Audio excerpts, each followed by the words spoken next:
Hi. അങ്ങനെ Isabella നിൽക്കകള്ളി ഇല്ലാതെ നിൽക്കുകയാണ്. കാരണം അവൾക്കിനി ഒന്നുമില്ല. മേലോട്ടും കീഴോട്ടും നോക്കാനായിട്ട് ഒന്നും കഴിയില്ല. കാരണം നന്ദൻ കൈവിട്ടു പോകുന്ന അവസ്ഥയാണ്. നന്ദൻ സത്യങ്ങളെല്ലാം ദേവികയോട് തുറന്നു പറഞ്ഞതോടുകൂടെ നന്ദൻ അവളുടേതല്ലാതായി തീർന്നിരിക്കുന്നു.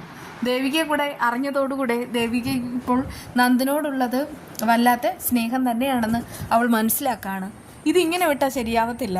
അവൾ ആദ്യം പോയിട്ട് പ്രഭാവതിയോടും നന്ദനോട് പറയുന്നു, ഒരു കാരണവശാലും ദേവികയെ ഈ വീട്ടിൽ അടുപ്പിക്കരുതെന്ന്. പക്ഷേ അങ്ങനെ അവൾക്ക്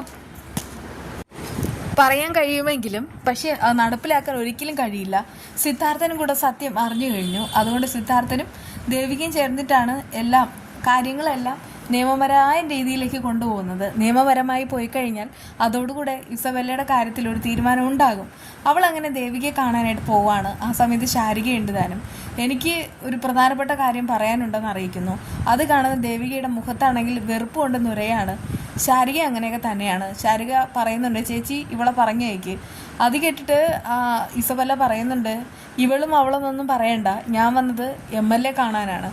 എനിക്കൊരു പ്രധാനപ്പെട്ട കാര്യം ചർച്ച ചെയ്യാനും ഉണ്ട്. അതിന് മറ്റാരും കേൾക്കുന്ന ഇഷ്ടമല്ല. ദേവിക പറയുന്നുണ്ട്, മറ്റാരും എന്ന് പറയുമ്പോൾ ഇതെൻ്റെ അനുജത്തിയാണ്. അതുകൊണ്ട് തന്നെ അവൾ ഇവിടെ നിൽക്കുന്നതിൽ വേറെ പ്രശ്നമില്ല. ഇസബെല്ലയ്ക്ക് എന്താ പറയാമെന്ന് വെച്ചാൽ പറഞ്ഞിട്ട് പൊക്കോളാം. ഞാനൊരു MLA ആയതുകൊണ്ട് എന്തെങ്കിലും വീട്ടുകാര്യമോ നാട്ടുകാര്യമോ ആയിരിക്കുമല്ലോ. ആ സമയത്ത് ഇസബെല്ല പറയുന്നുണ്ട്, എനിക്ക് പറയാനുള്ളത് നന്ദനെക്കുറിച്ചാണ്. നന്ദൻ കാര്യങ്ങളെല്ലാം ദേവികയോട് അറിയിച്ചിട്ടുണ്ടാകും. ദേവിക അറിയുന്നതിന് മുൻപേ ഞാനും കെവിനും എല്ലാം അറിഞ്ഞതാണ്. അതുകൊണ്ടൊക്കെ പറയാണ്, ഞാൻ എൻ്റെ കൂട്ടുകാരനെ രക്ഷപ്പെടുത്താനാണ് ഇതുവരെ എല്ലാ കാര്യങ്ങളും മറച്ചു വെച്ചത്. പക്ഷേ ദേവികയായിട്ട് ഇത് നിയമത്തിന് മുന്നിൽ കൊണ്ടുവന്നാൽ ഞങ്ങളും കൂടെ ഇതിൽ പെടും. അതായത് ഞങ്ങൾക്കൂടെ കാര്യങ്ങൾ അറിയും എന്നുള്ള രീതിയിലാണ് കൊണ്ടുവരുന്നതെങ്കിൽ എൻ്റെ കയ്യിലുള്ള തെളിവുകൾ കൂടെ കൊടുക്കേണ്ടി വരും. അതോടുകൂടെ നന്ദന് ജീവപര്യന്തം കിട്ടും. അത് കേട്ടിട്ട് ദേവിക്കൊന്നും മിണ്ടാതെ നിൽക്കുകയാണ്. ശാരിക പറയുന്നുണ്ട്, ഓഹോ, ഇതിനു വേണ്ടിയിട്ടാണോ നീ ഇങ്ങോട്ട് വന്നത്? നിൻ്റെ മനസ്സിലിരിപ്പ് എന്താണെന്ന് ഞങ്ങൾക്കറിയാം.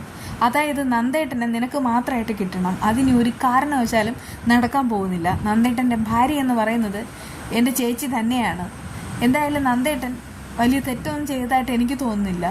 ഇത് എന്തോ ഒരു ട്രാപ്പായിട്ടാണ് തോന്നുന്നത്. അതുകൊണ്ടൊക്കെ പറയാണ്, മര്യാദയ്ക്ക് സ്ഥലം വിടാൻ നോക്ക്. സ്ഥലം MLA കാണാനാണ് നീ വന്നതെങ്കിൽ നീ ഈ ഹോസ്പിറ്റലിൽ വരേണ്ട ഒരു കാര്യമില്ലായിരുന്നു. അതിന് MLA ഓഫീസുണ്ട്, അല്ലെങ്കിൽ പ്രത്യേകിച്ച് അപ്പോയിൻമെൻറ്റ് മേടിക്കണം. അത് കേട്ടിട്ട് വളരെ ദേഷ്യത്തിൽ ഇസബെല്ല പറയുന്നുണ്ട്, ഇതിൻ്റെയൊക്കെ പ്രത്യാഘാതം നീയൊക്കെ അനുഭവിക്കാൻ പോകുന്നതേ ഉള്ളൂ.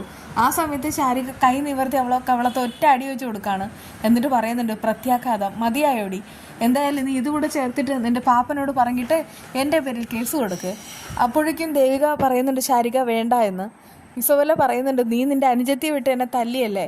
ആ സമയത്ത് ദേവിക പറയുന്നുണ്ട്, നീ തല്ലി മേടിക്കാനല്ലേ ഇങ്ങോട്ട് വന്നത്. ഈ തല്ല് എനിക്ക് തരണമെന്നുണ്ടായിരുന്നു. എൻ്റെ അനുജത്തി തന്നത് എന്തുകൊണ്ട് നന്നായി. ഞാനായിരുന്നു നിന്നെ തല്ലിയതെങ്കിൽ ഒന്നിൽ തീർക്കില്ലായിരുന്നു. കാരണം എനിക്ക് അത്രമാത്രം ദേഷ്യമുണ്ട്. ഞാനും നന്ദു എങ്ങനെ കഴിഞ്ഞതെന്ന് നിനക്കറിയില്ല. അത്രമാത്രം സ്നേഹത്തിലാണ് ഞങ്ങൾ കഴിഞ്ഞത്. ഞങ്ങളുടെ ജീവിതത്തിൽ കുറച്ച് കാലമായിട്ട് ഒരു കരിനിഴലുണ്ടായിരുന്നു. അത് നീയാണെന്ന് എനിക്ക് രണ്ട് ദിവസത്തിന് മുൻപ് തന്നെ മനസ്സിലായതുമാണ്. അതുകൊണ്ടൊക്കെ പറയാണ്, സത്യങ്ങളെല്ലാം ഞാൻ അറിഞ്ഞു കഴിഞ്ഞു. ഇനി എന്തൊക്കെ പറഞ്ഞാലും തല പോയാലും ശരി, നിയമപരമായിട്ട് തന്നെ ഞാൻ നേരിടും.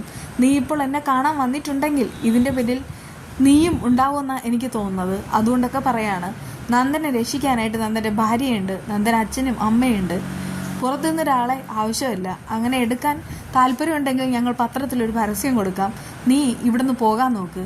അത് കേട്ട് ഇസബെല്ല എന്നൊക്കെ വിളിക്കുകയാണ്. അപ്പോഴേക്കും ശാരിക പറയുന്നുണ്ട്, ഇതേ MLA ആണ്. കൊച്ചി ഇവിടുന്ന് കൂടുതൽ ഷോ കാണിക്കാതെ പോകാൻ നോക്ക്, അല്ലെങ്കിൽ ഇവിടെ നിൽക്കുന്നവരെ ഞാനിപ്പോൾ വിളിച്ചു കൂട്ടും. ആ സമയത്ത് ഇസബെല്ല ചുറ്റും നോക്കുകയാണ്. 2-3 പേരൊക്കെ നടന്നു വരുന്നത് കണ്ടിട്ട് അവളാകെ പേടിച്ചിട്ട് പിന്മാറുകയും ചെയ്യുന്നു. അപ്പോഴേക്കും ദേവിക പറയുന്നുണ്ട്, അവിടെ നിൽക്ക്. നീ എന്തായാലും ഇപ്പോൾ വന്നത് നന്നായി. ഇതൊരു താക്കീതാണ്. ഇതിൽ നിന്ന് എനിക്കൊരു കാര്യം മനസ്സിലായി. നിന്നെയും കെവിനെയൊക്കെ നന്നായിട്ട് ചോദ്യം ചെയ്താൽ പല സത്യങ്ങൾക്കും തുമ്പുണ്ടാകും. അതെന്താ വേണ്ടതെന്ന് ഞാൻ തീരുമാനിക്കാം. നീയൊക്കെ സ്റ്റേഷനിൽ വിളിക്കുന്ന സമയത്ത് അങ്ങോട്ട് പോയാൽ മാത്രം മതി. എന്തായാലും ദേവിക ഇനി ഫയർ ആണെന്ന് കാണിക്കുന്ന എപ്പിസോഡുകളാണ് വരാനായിട്ട് പോകുന്നത്. വിശേഷമായി കാണാം. ബൈ.